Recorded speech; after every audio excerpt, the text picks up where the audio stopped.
오늘 말씀의 제목은 다윗에게 허락하신 영원한 등불 언약입니다. 오늘 보면 열왕기상 15장 말씀은 크게 두 부분으로 살펴볼 수가 있는데요.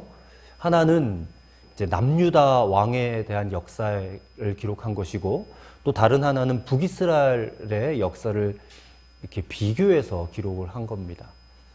그러니까 본문 전체의 흐름을 보면 이 남유다와 북이스라엘의 각각 3대를 이야기하고 있습니다. 3대. 북이스라엘은 이제 여로보암 왕으로부터 시작해서 나답 그리고 바아사, 이 세 왕이 모두 죄악의 길로 갔다. 그 얘기고요. 남유다 역시 르호보암이 죄의 길로 갔고, 또 그의 아들 아비암이 역시 죄의 길로 갔습니다. 그리고 그 뒤를 이는 아사는 처음에는 종교개혁을 잘 이루어 나갔으나 나중에는 교만해져서 다시 불신앙의 길로 갔다는 겁니다. 그래서 북이스라엘은 여로보암, 나답, 아비암, 남유다는 르호보암, 그리고 르호보암, 아비암, 아사, 이렇게 세 대를 이렇게 걸쳐서 이야기를 하고 있는 것입니다. 그러면 이 북왕국이나 남왕국이나 어느 한쪽이라도 더 나은 쪽이 있는가? 별 차이가 없어요. 그들은 다 멸망의 길로 갔어요. 불신앙의 길로 갔다는 것입니다. 그런데 중요한 차이 한 가지가 있다는 것입니다. 이 남유다의 경우에는 이처럼 불신앙의 길로 갔음에도 불구하고 이 3대뿐만 아니라 그 이후로 350년 동안이나 계속해서 다윗의 가문이 왕위를 이어간다는 것입니다. 350년 동안. 가문이 바뀌지 않아요. 다윗 가문에서만 남유다의 왕위를 계속해서 이어갔다. 우리가 그것을 주목해 봐야 된다는 겁니다. 근데 북이스라엘은 어떤가? 북이스라엘은 이 3대 만에 가문이 바뀌어져요. 왕조가 바뀐다는 겁니다. 그리고 북이스라엘 역사는 200년밖에 지속되지 못해요. 그 짧은 역사 가운데서도 왕조가 무려 9번이나 바뀝니다. 계속해서 반란이 일어났다는 거예요. 쿠데타가 일어났다는 것입니다. 오늘 우리는 이 북이스라엘과 남유다의 이 10왕의 역사를 보면서 정말 하나님 앞에서 어떤 신앙을 가져야 될 것인가를 다시 한번 생각해 봐야 됩니다. 그런데 이 두 나라의 왕들이 비슷한 신앙을 갖고 비슷한 불순종을 보였는데 왜 이렇게 차이가 나는 것일까? 오늘의 포인트가 바로 거기에 있습니다. 이 남유다와 북이스라엘의 역사에서 볼 수 있는 이 중요한 차이를 가져오는 키포인트가 무엇인지를 우리가 깨닫고 오늘 우리의 기도의 제목으로 삼기를 바랍니다. 첫째로, 하나님보다 세상의 것을 더 의지하면 반드시 징계를 받는다는 것입니다. 자, 오늘 본문은 아비암 왕으로부터 시작을 합니다. 아비암 왕은 남유다의 두 번째 왕입니다. 본문은 이 아비암 왕에 대해 말하면서 그 어떤 치적도 설명하지 않습니다. 단지 그 부친이었던 르호보암의 대를 이어서 예루살렘에서 왕이 되어 3년 동안 치리하는 동안에 부친이 행한 모든 죄를 행하여 하나님 앞에 온전하지 못하였다라고만 설명을 하고 있어요. 3절에. 그래서 성경이 평가하는 아비암 왕은 하나님 앞에서 온전하지 못한 왕이었다는 게 전부입니다. 그런데 그 다음 본문에서 4절에서 난데없이 다윗을 위하여라는 아주 중요한 용어가 등장합니다. 4절과 5절을 보십시오. 그의 하나님 여호와께서 다윗을 위하여 예루살렘에서 그에게 등불을 주시되 그의 아들을 세워 뒤를 잇게 하사 예루살렘을 견고하게 하셨으니 이는 다윗이 햇사람 우리아의 일 외에는 평생의 여호와 보시기에 정직하게 행하고 자기에게 명령하신 모든 일을 어기지 아니하였음이라. 자, 다윗을 위하여, 이 난데없이 등장하는 다윗 이야기는 이 아비암 왕의 이 신실하지 못한 행동을 재는 그런 잣대로 등장하는 겁니다. 즉 아비암 왕은 다윗과 같지 않았다라는 것입니다. 그런데 이상한 것은 이 신실하지 못한 아비암 왕이 하나님 앞에 어떤 징계를 받았는가에 대해서는 전혀 언급이 없어요. 징계를 받아서 왕위를 뺏어버려야 될 이 불성실한 왕에게 오히려 하나님이 아들을 주사 후사가 되게 하여서 그의 왕위를 계속해서 유지할 수 있게 하셨다. 그런 말씀을 기록하고 있습니다. 그러니까 이 부분에 대해서는 제가 세 번째 대지에서 언급을 하려고 합니다. 그리고 이 아비암 왕을 뒤를 이어서 그의 아들인 아사가 왕이 됩니다. 9절에. 이 아사 왕은 처음 왕이 되고 나서는 그 조상 다윗과 같이 여호와 보시기에 정직하게 행하였다라고 11절에 기록을 하고 있습니다. 그리고 지금까지 선대 왕들이 잘못했던 모든 일들을 개혁해버려요. 종교개혁을 일으켜서 좋은 일을 많이 합니다. 우상을 불살라버리고 더군다나 자기 어머니가 아세라 상을 세워서 아주 혐오스러운 그 우상을 만든 그 어머니 마아가를 태우에 위에서 폐하여 버려요. 아주 강력한 개혁을 일으킨 왕이에요. 근데 아쉬운 것은 14절의 말씀에 산당을 없애지는 않았다는 겁니다. 산당. 이 산당이라는 것이 뭐냐면 이제 임시적으로 예배를 드린 곳이에요. 보통은 예배를 드리려면 예루살렘 성전까지 와야 되는데 거기까지 오기 힘드니까 곳곳에 산당들을 많이 세웠어요. 근데 처음에는 하나님께 거기서 제사를 드린 적은 있었는데 그 이후에는 그 산당이 우상을 섬기는 터가 되고 말았어요. 근데 이 산당을 폐하지 않았다라는 것은 그가 온전하게 하나님을 섬기지는 않았다라는 것을 보여주는 것입니다. 그런데 지금까지 우리가 보아왔던 것처럼 이것이 하나의 틈이 되어서 문제가 발생해요. 여러분, 틈이 생기면 언젠가는 벌어지게 되어 있습니다. 그래서 우리 개인 신앙생활이나 가정생활에서 이 틈이 생기지 않도록 유념하셔야 돼요. 이 틈을 타고 사탄이 들어오기 때문에. 틈을 타고 죄악이 들어와요. 우리를 무너뜨린다는 것입니다. 그래서 다윗처럼 혹시라도 틈이 생길지라도 하나님 앞에 철저하게 회개해서 이 틈을 없애버리는 것이 얼마나 중요한지 모릅니다. 근데 아사는 그렇게 하지 못했어요. 결국 이 틈새가 벌어지고 말았습니다. 아사가 왕이 된 지 36년 되었을 때에 그때 당시 북이스라엘의 왕이었던 바아사라는 왕이 이 남유다를 쳐들어옵니다. 남유다를 침공하여서 이 예루살렘 성의 한 6km 정도 위쪽에다가 요새를 쌓으려고 해요. 요새를. 그게 17절 말씀인데요. 17절에 보시면 이스라엘의 왕 바아사가 유다를 치러 올라와서 라마를 건축하였다. 이 라마가 이제 요새입니다. 요새를 건축하려고 하는데 이게 남유다에게 위협이 되지 않겠어요? 그러면 왕은 어떻게 해야 됩니까? 이때. 하나님께 부르짖어서 하나님의 도우심을 구해야 되지 않겠어요? 근데 하나님께 부르짖지 않아요. 왜 그런지 아십니까? 그에게 수단과 방법이 있었어요. 그 수단과 방법은 바로 은금이었습니다. 돈이었습니다. 돈. 이 돈만 주면 얼마든지 용병을 사서 쓸 수 있기 때문에, 그것을 알았기 때문에. 그래서 이 은금을 가지고요, 아람 나라에 도움을 요청합니다. 18절과 19절의 말씀 보세요. 아사가 여호와의 성전 곳간과 왕궁 곳간에 남은 은금을 모두 가져다가 그 신하의 손에 넘겨 다메섹에 거주하고 있는 아람의 왕 헤시온의 손자 다브림몬의 아들 베나닷에게 보내며 이르되 나와 당신 사이에 약조가 있고 내 아버지와 당신의 아버지 사이에도 있었느니라. 내가 당신에게 은금 예물을 보냈으니 와서 이스라엘 왕 바아사와 세운 약조를 깨트려서 그가 나를 떠나게 하라 하고 요청을 하는 겁니다. 그래서 이 돈을 받은 이 베나닷이 이제 지휘관들을 파견해서 남유다를 도와줘서 결국 북이스라엘은 요새를 다 짓지도 못하고 물러가고 맙니다.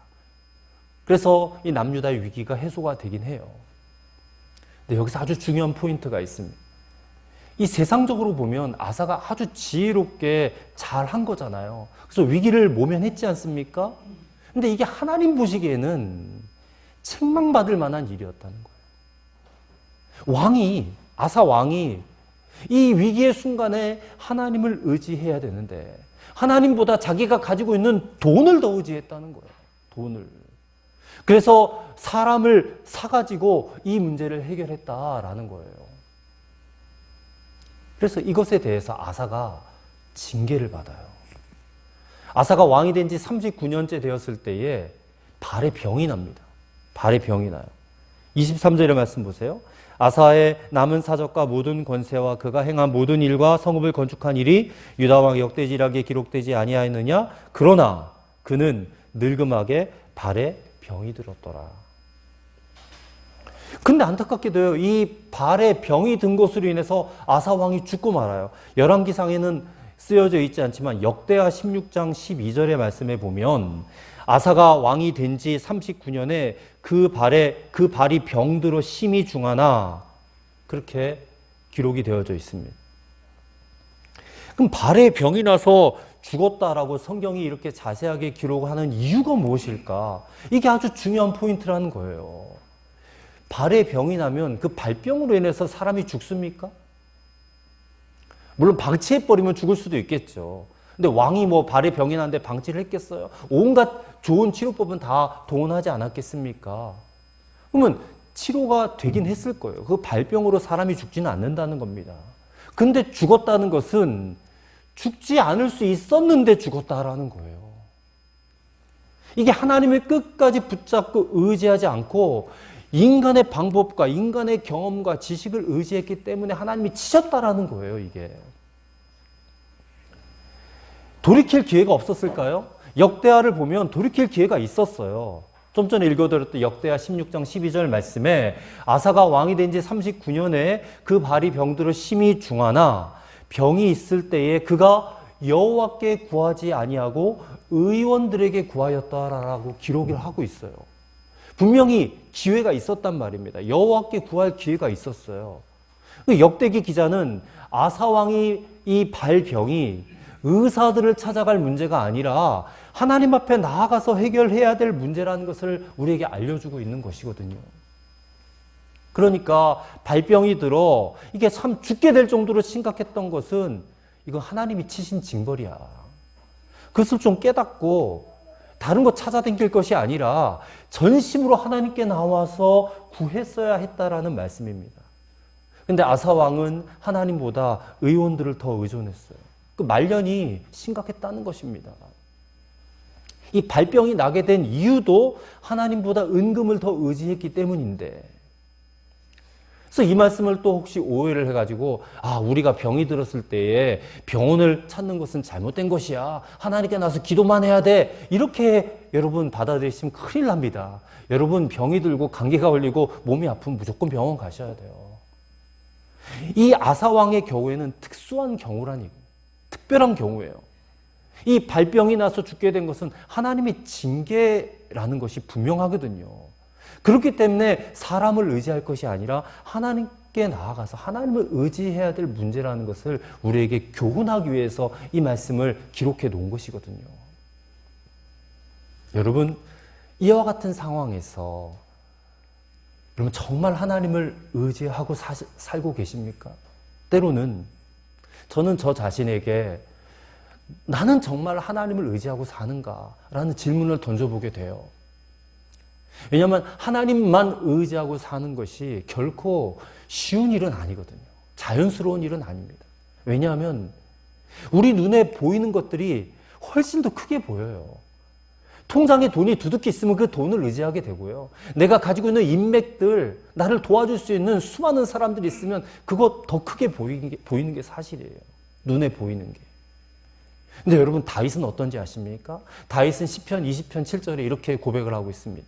어떤 사람은 병거를 의지하고 어떤 사람은 말을 의지하나 우리는 여호와 우리 하나님의 이름을 자랑하리로다 라고 고백을 했는데, 이 다윗의 고백은 정말 대단한 고백입니다. 여러분 우리가 예수님을 믿잖아요. 근데 예수님을 믿어도 이 예수님을 믿고 의지하는 것만으로는 뭔가 좀 부족하다라고 생각을 해요. 그렇다면 한번 질문해 보셔야 됩니다. 내가 과연 정말 예수님을 제대로 믿기는 했는가? 예수님은 우리에게 놀라운 말씀을 하셨어요. 요한복음 14장 12절에 내가 진실로 진실로 너희에게 이르노니 나를 믿는 자는 내가 하는 일도 그도 할 것이요 또한 그보다 더 큰 일도 하리라. 아멘이시죠? 근데 결국 이 믿음의 부족 때문이지 예수님이 부족한 건 절대 아니거든요. 여러분, 예수님 한 분이면 정말 충분해요. 정말 충분합니다. 내 믿음의 부족이에요. 내 믿음의 부족. 그렇다면 정말 내가 예수님만 의지하고 더 이상 사람 찾지 않고 돈 의지하지 않고 잠잠히 하나님 앞에 나와서 기도하고 오직 예수님께만 순종하려는 그런 믿음이 내게 있으면 참 좋겠어요. 근데 그 믿음이 그냥 생기는 것은 아니라는 겁니다. 오직 예수님만 신뢰하는 믿음은 내가 갖고 싶다고 해서 가져지는 것도 아니에요. 이게 뭐 기다리다 보면 언젠간 생기겠지 뭐 이것도 아닙니다, 여러분. 여러분, 정말 24시간 예수님을 바라보려는 노력이 필요합니다. 예수님을 끊임없이 바라봐야 돼요. 여러분, 계속해서 주님을 기다리고 바라보며 그리고 그 주님의 말씀에 끊임없이 순종하려고 노력하셔야 돼요. 그러다 보면 어느 순간에 내가 주님만을 의지하고 있구나 라는 그런 믿음이 생겼음을 알게 된다는 것입니다. 만약에 아사 왕이 이 발병이 든 것이 하나님이 나를 치시는 거야, 나를 향한 하나님의 징계야, 이것을 깨닫고 빨리 돌이켜서 하나님만을 의지했다면 얼마나 좋았을까. 근데 그는 끝까지 그 발병으로 인하여 죽을 때까지 하나님을 의지하지 않았어요. 그 아사의 왕의 최후를 보면서 오늘 저와 여러분은 정말 무엇을 의지하며 살 것인가를 결단해야 된다는 것입니다. 여러분, 무엇을 의지하며 사시겠습니까? 우리 주님, 예수님만을 의지하시겠습니까? 아니면 이 아사 왕처럼 세상 재물과 여러분을 도와줄 수 있는 어떤 인맥이나 사람을 의지하시겠습니까? 오늘 하나님 앞에서 분명히 결단하시기를 간절히 바랍니다. 여러분, 처음부터 끝까지 하나님 한 분만을 의지하는 그런 여러분과 저가 되기를 간절히 소망합니다. 둘째로, 잘못된 결과를 가지고 남 탓만 하지 말고 자신의 책임을 겸손히 인정하고 살아야 된다는 것입니다. 자, 이번에는 북이스라엘의 역사를 살펴보겠습니다. 25절의 말씀 보면 북이스라엘의 여로보암의 이제 아들인 나답이 이스라엘의 왕이 되어서 2년 동안 다스렸다라고 했습니다. 근데 26절에 보면 성경 말씀은 그에 대해서 이렇게 평가를 내립니다. 그가 여호와 보시기에 악을 행하되 그의 아버지의 길로 행하며 그가 이스라엘에게 범하게 한 그 죄 중에 행한지라 라고 기록하고 있습니다. 여기에 중요한 말씀이 뭡니까? 그가 그의 아버지의 길로 행하였다고. 근데 왜 그가 그의 아버지의 길로 행하였을까? 나답은 자기 아버지 여로보암의 그 정책이 지혜로운 정책이라고 생각을 했다는 것입니다. 왜냐하면 여로보암 왕이 그 정책을 잘 사용해서 22년 동안이나 잘 이끌어갔다라고 그가 보았기 때문에, 그래서 그의 아버지의 길로 똑같이 간 거예요. 나답은 자기 아버지가 잘 살다가 잘 죽은 것으로 생각을 한 겁니다. 근데 성경은 여로보암에 대해서 뭐라고 언급하고 있습니까? 하나님의 치심을 받아서 죽었다고 기록하고 있어요. 역대하 13장 20절에 아비야 때에 여로보암이 다시 강성하지 못하고 여호와의 치심을 입어 죽었다, 그렇게 기록하고 있어요. 근데 나답 왕은 이것을 알지 못했다는 거예요. 볼 줄 몰랐다는 겁니다. 나답의 눈에는 아버지가 복되게 살다가 복되게 죽었다라고 본 거예요. 그래서 자기 아버지가 했던 것처럼 하면 되겠거니 하고 생각을 한 겁니다. 근데 결국 그가 왕위에 오른 지 2년 만에 반란이 일어나는 거예요. 쿠데타가 일어나가지고 나답은 그냥 살해가 되고 이 반란을 일으킨 바아사가 이제 왕이 되는 것입니다. 근데 성경은 이 여로보암의 아들인 나답이 이 반역으로 인해서 죽은 이 사실에 대해서 말하기를 이는 여로보암 시대의 선지자 아히야의 예언이 성취되었다라고 말씀하고 있는 거예요. 29절을 보십시오. 왕이 될 때 여로보암이 온 집을 쳐서 생명 있는 자를 한 사람도 남기지 아니하고 다 멸하였는데 여호와께서 그의 종 실로 사람 아히야를 통하여 하신 말씀과 같이 되었다라고 기록하고 있습니다. 이 선지자 아히야의 예언은 열왕기상 14장 10절과 11절에 기록이 되어져 있어요. 그 예언의 말씀 그대로 이루어진 겁니다. 근데 나답 한 사람만 죽은 것이 아니라 이 여로보암 집안의 모든 사람들이 다 죽었어요. 다 멸족을 당했어요. 왜냐하면 이 바아사라는 인물이 반란을 일으켜서 왕이 되어서 이제 후환을 없애려면 어떻게 해야 돼요? 그 선대 왕조에 관계된 모든 사람들은 다 숙청을 해야 되잖아요. 그래서 집안을 완전히 멸문지화시켜버린 것입니다. 그러니 이 나답이 자기 조상 탓, 예언 탓만 할 수는 없는 거예요. 그것은 나답이 지은 죄의 결과였기 때문에 그렇습니다. 여로보암의 죄에 대한 하나님의 심판이 이 바하사를 통해서 성취된 것으로서 여로보암 왕조는 이대 만에 끝났어요. 그리고 나답의 죽음도 그 예언의 성취이긴 해요. 하지만 중요한 것은 자신이 초래한 죄의 결과이기도 한다는 것입니다. 그가 자기 아버지 여로보암의 길로 행하지 않았다면, 이스라엘 백성들을 그 죄악의 길로 이끌지 않았다면 얼마든지 돌이킬 수 있었는데도 불구하고 그렇게 하지 않고 아버지의 길로 행했다는 거예요.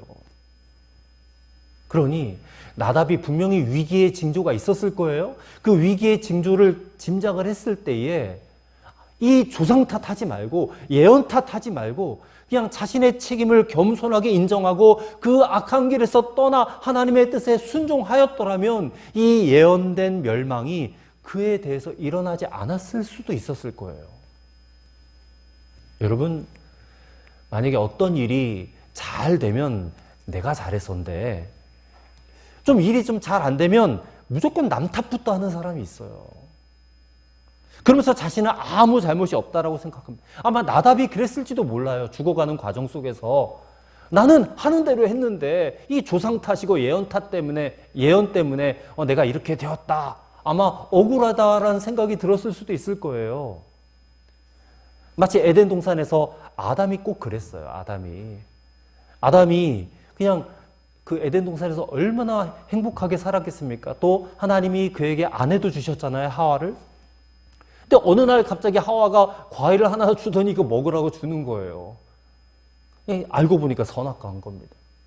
그거를 같이 먹고 나서 하나님이 책망하세요, 아담에게. 그랬더니 아담이 하나님에게 뭐라고 대꾸하는지 아십니까? 창세기 3장 12절에 하나님이 주셔서 나와 함께 하신 여자, 그가 그 나무 실과를 내게 주므로 내가 먹었나이다 라고 하면서 자신이 선악과를 먹게 된 것은 여자를 만든 하나님 탓이다. 그리고 이 선악과를 나에게 갖다 준 하와 탓이다. 자기는 아무 잘못 없다 하면서 하나님 탓, 하와 탓하고 있는 거예요. 물론 아담이 선악과 따먹은 것이 하와가 뭐 말해주지 않아서일 수도 있었을 거예요. 이 선악과다라고 말 안 하고 그냥 먹어봐 하고 준 것일 수도 있을 거예요. 그리고 아담이 이게 무슨 과일이냐고 물어보지 않았을 수도 있었을 것입니다. 아니면 알면서도 어차피 따온 거니까 이 가정의 평화를 위해서 그냥 먹었는지도 몰라요. 어쨌든 먹는 결과는 만들어졌고 그것은 아담 본인의 선택이고 결단이었다는 것입니다. 여러분, 우리도 살면서 가장 남 탓을 많이 하는 대상이 다름 아닌 가족이에요. 가족. 그만큼 만만한 대상이 가족이라는 것입니다. 내가 이 남자랑 결혼해서 이 여자랑 결혼해서 내 신세가 망했다. 이런 탓하죠. 누가 우리 집에 며느리로 들어와가지고 우리 집안이 쫄딱 망했다. 이렇게 탓하고. 부모가 내 인생에 간섭하는 바람에 내 길이 잘 안 풀린다. 뭐 이런 이야기들을 우리가 종종 듣게 됩니다. 그런데 자기가 겪는 모든 불행의 궁극적인 원인은 남 탓보다 자신의 선택으로 인한 그런 결과라는 사실을 알고 있어야 돼요. 오늘날 많은 사람들이 자기의 불행을 그냥 남 탓하는 거예요. 가족 탓하고 또 자기가 잘못 만난 그런 사람 탓하고 그래요. 실제로 하나님을 모르는 세상 사람들 가운데 상당수가 이렇게 남 탓만 하며 살아간다는 것입니다. 성도들 가운데서도 그런 이들이 있어요. 근데 이게 인간의 죄성이고 인간의 불신앙 아니겠습니까? 근데 어떤 일에 대한 결과의 책임은 항상 본인 자신에게 있다는 것을 우리는 명심해야 됩니다. 여러분, 하나님의 축복과 하나님의 저주는 지금도 동일해요. 지금도 동일하게 우리가 순종하느냐 불순종하느냐에 달려 있어요.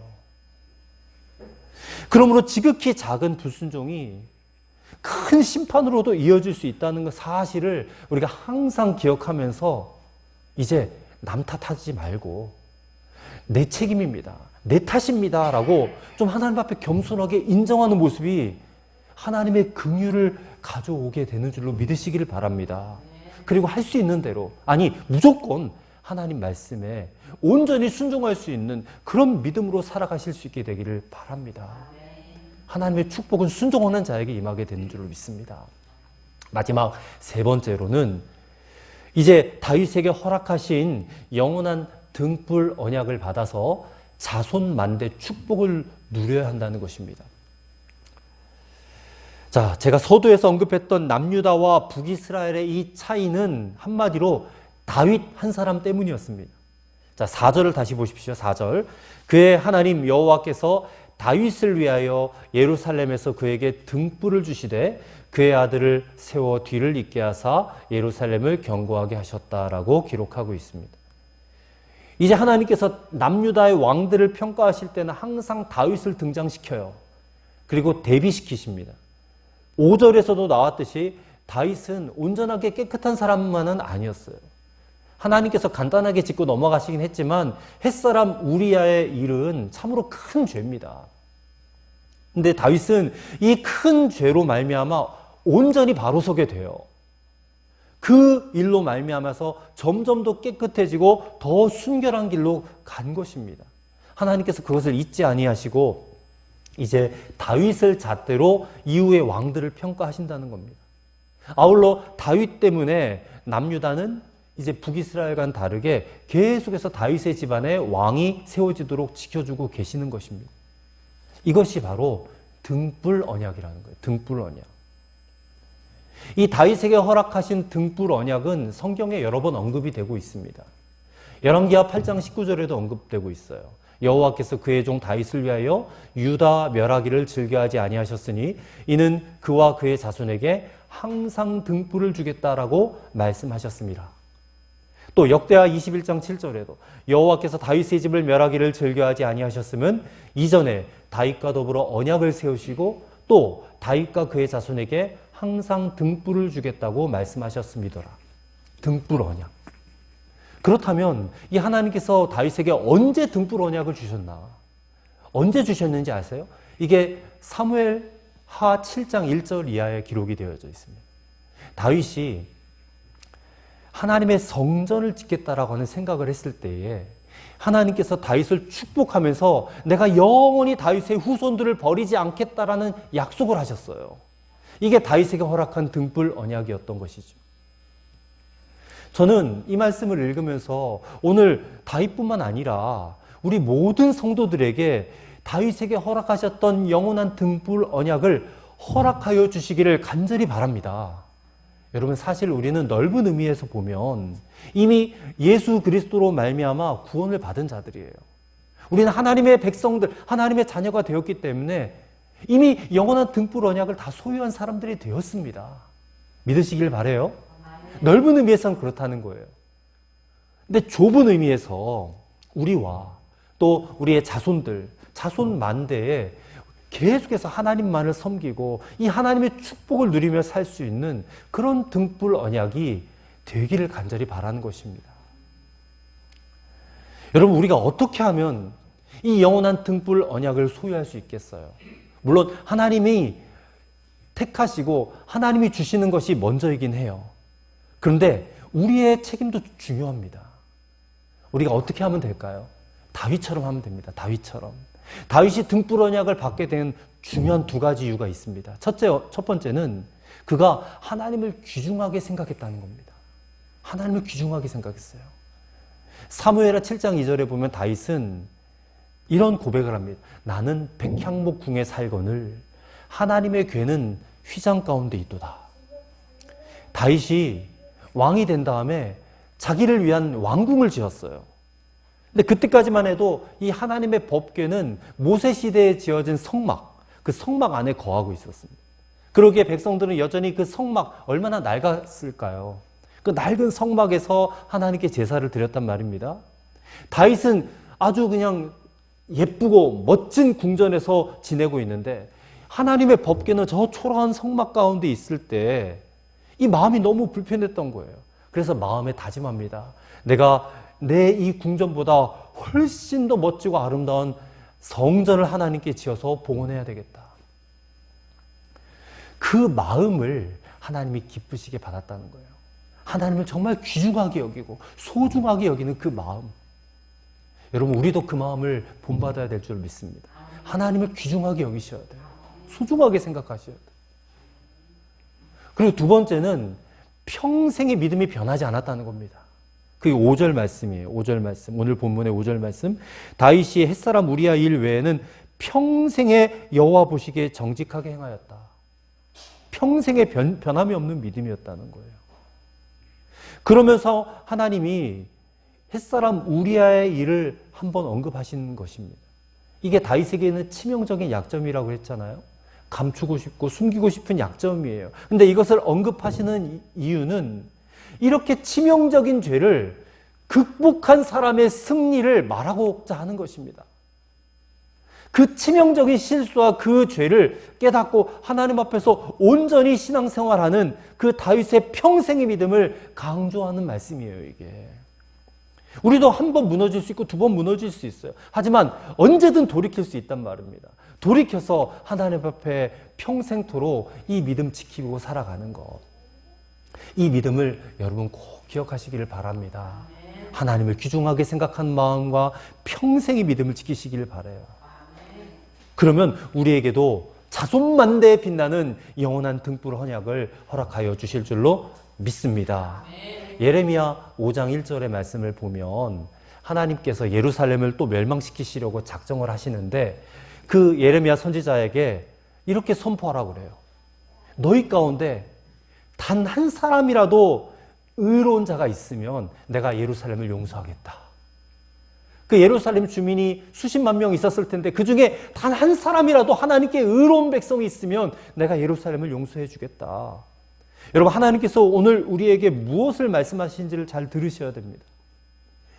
다윗 한 사람 때문에 이스라엘 지켜주셨고 그 가문을 이어주신 하나님께서 오늘 이 말씀을 듣는 저와 여러분 가운데 단 한 사람이라도 하나님이 찾으시는 그 의로운 한 사람이 된다면 하나님께서 여러분의 가정과 우리의 교회와 이 사회와 이 나라를 지켜주신다라는 그 말씀으로 받으셔야 된다는 것입니다. 나 한 사람이 바로 서는 게 중요해요. 나 말고 다른 사람이 바로 서면 되지 뭐, 나는 괜찮아, 이러지 말고 나 한 사람이 오늘 하나님 앞에서 바로 서야 되겠다. 다윗을 위해서 주신 이 영원한 등불 언약 나도 받아야 되겠다. 오늘 그런 믿음을 좀 하나님 앞에 고백하고 결단하면 얼마나 좋을까요? 그래서 두 가지 꼭 기억하세요. 언제나 하나님을 귀중하게 여기는 마음, 그리고 죄를 극복한 이 평생의 믿음을 여러분 꼭 가지시기를 간절히 바랍니다. 그럴 때 오늘 저와 여러분에게 허락하셨던, 아니 다윗에게 허락하셨던 그 영원한 등불 언약을 저와 여러분에게도 허락하셔서 정말 자손 만대 축복을 누리며 살아가는 그런 여러분의 가정과 가문 다 되시기를 우리 주의 이름으로 간절히 축원합니다. 아멘. 기도하겠습니다. 하나님, 오늘 다윗에게 허락하신 이 영원한 등불 언약이 우리의 것이 되게 하옵소서. 다윗이 하나님을 귀중하게 생각하였고 그 죄를 극복한 평생의 믿음으로 여호와 보시기에 정직히 행하고 그에게 명하신 것을 불순종하지 않았던 것을 우리가 본받게 하옵소서. 그래, 우리에게도 다윗에게 허락하신 영원한 등불 언약을 주셔서 자손 만대 축복을 누리며 살아가는 주의 백성들 되게 하여 주시옵소서. 예수님의 이름으로 기도드리옵나이다. 아멘.